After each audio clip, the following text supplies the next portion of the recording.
This is the URL on here for really our primary portal, if you will, of all of our social media activities, and encourage you to take a look there, because you'll see what we've done not only around H1N1, but around other health challenges as well.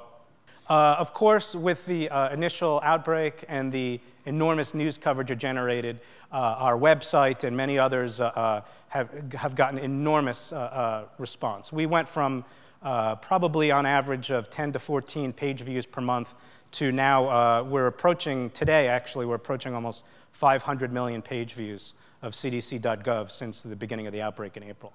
Those are significant numbers by any measure, but significant numbers for a federal government health website. When you start approaching those hundreds of millions, is pretty mind-boggling. Email updates is a channel we've been using now for several years, and this is sort of very, very simple RSS, if you will, the concept. It's having many people who are still very 1.0 users of web can sign up for email updates, and we've had hundreds of thousands of subscriptions around our H1N1 information, millions of pushed emails around H1N1 updates, and we've actually had hundreds of emails overall on cdc.gov as a way of pushing out updates on various topics. And again, a really nice way to make information more interactive, more present for people, pushing it to them once they've opted into these programs. YouTube and video is a channel we use a lot. Video, we all know in communication and marketing and media that other than interpersonal interaction, there's nothing really as powerful as video to help really transmit the depth of information, the idea of the emotion behind it, as well as understanding. In part, it's because it helps people get more involved in it. They pay closer attention to it. You can engage with the content much more than you can with the printed word or even audio. We had a big issue at CDC transitioning from our old view of video. We have terrific digital high-definition TV studios at CDC, but just a few years ago, all we were using them for is satellite distance learning to other health professionals. And so it took a bit of a culture change internally for us to realize that we really need to leverage this platform and this medium as a more direct-to-consumer channel with highly produced content.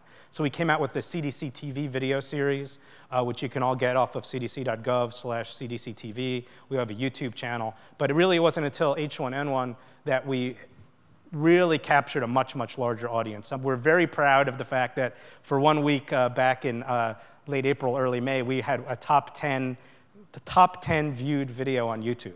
I mean, that's incredible. It's not just cats on skateboards or other entertaining things like that. This was actually the video. There was a physician, a scientist in his uniform speaking into the camera. Here's what you need to know about H1N1. That was the video. We produced it in a day, I think a day and a half, got it up on YouTube the next day, and I think we're pushing almost 2 million views just of that video now on YouTube. And it's been linked all over the place, and it's and again, what the other really thing we like about this content on YouTube, even compared to our own website, is the notion of the comments people can post. And we have moderated them, but one of the real strengths of all of these social media, the more interactive they are, we gather that feedback. We analyze what people are saying. We actually store and analyze all those data as anonymous qualitative data. And it helps us understand what do people think, what do they want, what are their concerns, and we then feed that back into our strategy to make sure we're answering the most important questions people have. Facebook, we've been on MySpace for a long time. We actually got on Facebook as a result of H1N1. Facebook came to us and encouraged us to get involved and to create a space in there where we could post comments and get feedback, and we did. And we're up above this number now, but about 25,000 fans since we launched. I think it's higher than that now. That's with no external promotion or internal promotion, even within Facebook. As of a couple weeks ago, we were the 4th most popular federal government page in Facebook, behind the White House, the Marines, and the Army, and then the CDC, which is pretty cool too. But again, what I like about the Facebook as a channel in this space is the comments. It's not just us giving regular updates and links to our videos, links to our new guidance reports when they come out, all those kinds of things. But we can hear from people in real time what their concerns are, a real strength of the platform. Podcasts are something we've been doing for many years, including with many of our scientific products like MMWR, Morbidity Mortality Weekly Report, and other scientific releases we put out. We've put out podcast versions of those. Around H1N1, you could see we've had more than 1 million views of our podcasts since they've come out. And again, a great way to get our information out in various forms that would make it more customer-centered for different users. And Twitter's the one that's gotten probably the most press for us, a lot of attention. Before H1N1, we had about 3,000 followers of our 3 Twitter feeds. Now we have more than 1 million.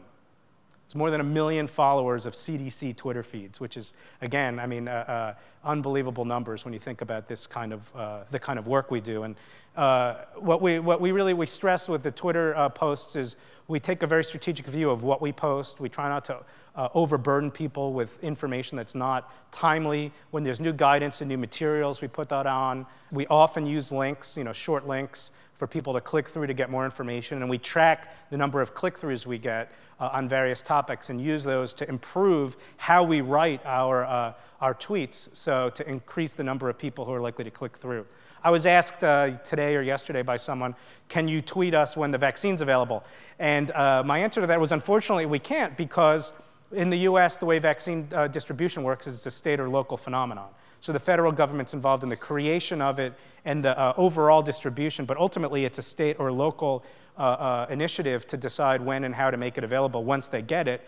And we can encourage, and we have been encouraging state and local health departments to tweet information, and some are more ahead of others, but unfortunately we're all a little bit behind.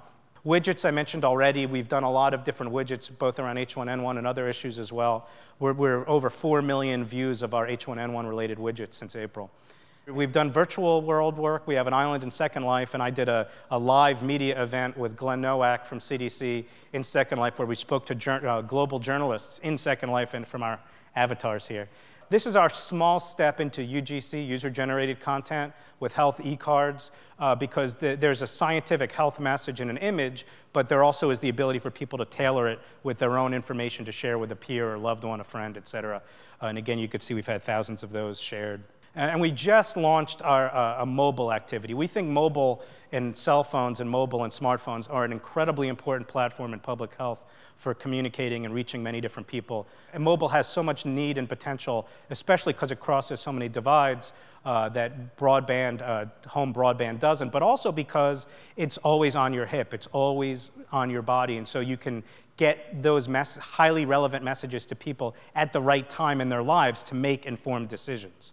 So getting the decision tree on a mobile could have an enormous impact for people because it will be on them when they need it in their lives. And we've launched an SMS texting pilot that you can all sign up for as well, where you would opt in, provide a little bit of information about yourself, and you'll get regular updates with information around H1N1 and other issues. And we're starting with very general messaging, and we will begin narrowcasting them down based on the data we collect from individual users to make those messages more and more relevant for each person who's in this pilot.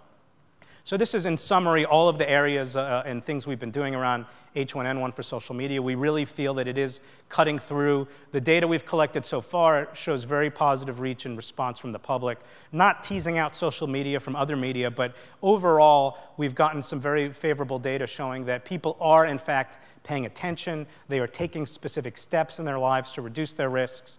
We'd like to think our messages through all of these channels are getting through to people. We've also gotten very good feedback from experts. So people like Pete Blackshaw at Advertising Age has said, even early on, hey, commercial marketers, the big, fat, impenetrably slow and bureaucratic agencies out there like the CDC are doing this right, and there's lessons that could be learned there.